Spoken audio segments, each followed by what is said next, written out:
सामान्य प्रश्न भी है कि दुख की पीड़ा से बाहर नहीं आया जाता। महाराज इसका क्या कारण होता है कि जैसे वो बहुत समय लग जाता है वापस आने में महाराज जी? विवेक की कमी और मन का मलिन होना। अगर विवेक प्रवीण हो तो 1 सेकंड में काट दे, तो प्रवीण विवेक हुआ नहीं, बुद्धि में विवेक हुआ नहीं, केवल बुद्धि है। और मन जो है वो मलिन है, तो किसी भी नेगेटिव भाव को, विपत्ति को, तिरस्कार को, अपमान को पकड़ करके अगर बहुत मलिन है तो महीनों परेशान रहता है, दिनों परेशान रहता है। साधक है 5 मिनट में काट दिया, और प्रवीण ने तो 1 मिनट में काट दिया, और प्रवीण ने तो स्वीकार ही नहीं किया, मस्त एकदम।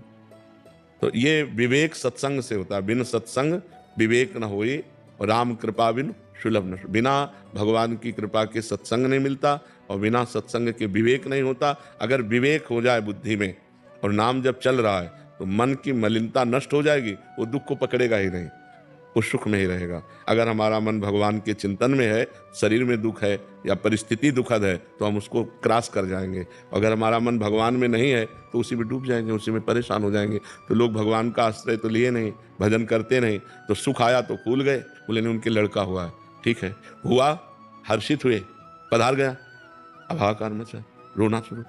ये तो नियम है संसार का, सुख और दुख। तो जब सुख आवे तो ज्यादा फूले नहीं, तो दुख आवे तो फिर उसमें डूबेगा नहीं।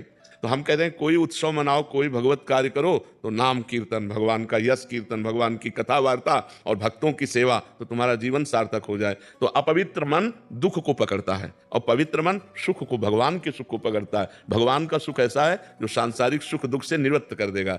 अब जैसे कोई लाभ मिला तो तत्काल विवेक काम करता है, इतने से क्या होगा और ये कितने दिन टिकेगा, तो उसमें फूलन नहीं होती।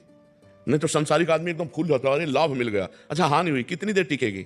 जब सुख नहीं टिका तो ये कितनी देर टिकेगी? हम डटकर इससे लड़ते हैं, और इस विपत्ति से, इस दुख से, इस हानि से हम परास्त नहीं होंगे, क्योंकि विवेक काम कर रहा है। और विवेक सत्संग और नाम जप से होता है। तो नाम जप और सत्संग करो, जिससे तुम्हारा मन पवित्र रहे, दुख का स्पर्श न करे। दुख जो है वो माना हुआ है, दुख है नहीं, दुख माना जाता है, दुख की मान्यता है, नहीं तो दुख है नहीं। सुख है, सुख है। जैसे पानी गिरा तो किसान को सुख हो गया और कुम्हार को दुख हो गया, उसके सारे बर्तन भीग गए, जो कच्ची मटकी थी सब फैल गई, उसको तो सुख और दुख अपनी मान्यता के अनुसार है। एक की मान्यता खेती लहला रही तो सुखी हो गया, एक के बर्तन सब मिट्टी के थे, वो सब फूट गए पानी गिरने से, वो दुखी हो गया। तो दुख और सुख, एक ही वर्षा एक को दुख दे दी, एक को सुख दे दी, तो मान्यता हुई ना। अपनी मान्यता बिगड़ गई, अपनी मान्यता बन गई, तो सुख और दुख का ये कोई शाश्वत सुख नहीं है। शाश्वत भगवान का सुख है। यदि हम नाम जप करें, सत्संग सुने और भगवान के भरोसे हो जाएं, तो हम सुख दुख से निपट सकते हैं। नहीं तो पीस डालता है आदमी, इतना दुखी हो जाता है कर लेता है।